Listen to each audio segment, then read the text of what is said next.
Hello hi. നമ്മളിന്നൊന്ന് പുറത്തു പോയതാണ്. അപ്പോൾ റോഡരികിൽ ദാണ്ടേ ഇരിക്കുന്നു നമ്മുടെ സ്വന്തം പൊട്ടുവെള്ളരി. കണ്ടാൽ പിന്നെ വിടാതെ പോകാൻ പറ്റുമോ? നല്ലൊരെണ്ണം നോക്കി അങ്ങ് വാങ്ങിച്ചു. വീട്ടിലെത്തിയപ്പോൾ പേര് പോലെ തന്നെ ആൾ പൊട്ടിപ്പൊളിഞ്ഞിരിക്കുന്നു. ചുമ്മാതാണല്ലേ ഇവന് പൊട്ടുവെള്ളരി എന്ന് പേരിട്ടത്.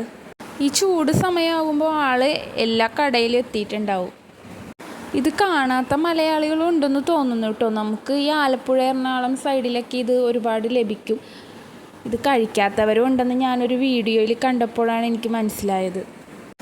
ഞാൻ സാധാരണ ഇത് വാങ്ങിച്ചു കഴിഞ്ഞാൽ ഇതുപോലെ തട്ടിക്കൂട്ടി കുറച്ച് പഞ്ചസാര കൂടി ഇട്ട് ഇളക്കി അതൊരു വെള്ളം പരുവാകുമ്പോൾ അങ്ങ് കഴിക്കുകയാണ് ഞങ്ങൾ ചെയ്യാറ്. പക്ഷേ വേറെ പല രീതിയിലും നമുക്ക് ഉണ്ടാക്കാമല്ലോ. ഓരോ രീതിയിലും ഉണ്ടാക്കുന്നതിൻ്റെ ടേസ്റ്റും വ്യത്യസ്തമായിരിക്കും. ഇതിങ്ങനെ ഇളക്കുന്നപ്പോഴാണ് ഞാനൊരു കാര്യം ഓർത്തത്. നമ്മുടെ നടുമോക്ക് മരുന്ന് കൊടുക്കാൻ മറന്നുപോയി. ആൾക്ക് രാവിലെ നല്ല വയറുവേദനയും വൊമിറ്റിംഗ് ആയിട്ട് നമ്മൾ ഹോസ്പിറ്റലിൽ കൊണ്ടുപോയതാണ് കേട്ടോ. ഇന്നലെ കുറച്ച് പുളി കഴിച്ചു, അതാണ് പ്രശ്നം. നമ്മളൊക്കെ ചെറുപ്പത്തിൽ എന്തോരം പുളി കഴിച്ചിരിക്കുന്നു, എന്നാലും ഒന്നും വന്നതായിട്ട് എനിക്ക് ഓർമ്മയിലില്ലേ. ഇന്നത്തെ കുട്ടികൾക്ക് അതൊന്നും കഴിച്ചാൽ പറ്റത്തില്ലല്ലോ. അങ്ങനെ ആളെ ഒന്ന് ഹോസ്പിറ്റലിൽ കൊണ്ടുപോയ വഴിക്കാണ് നമ്മളിവിടെ വാങ്ങിച്ചതേ.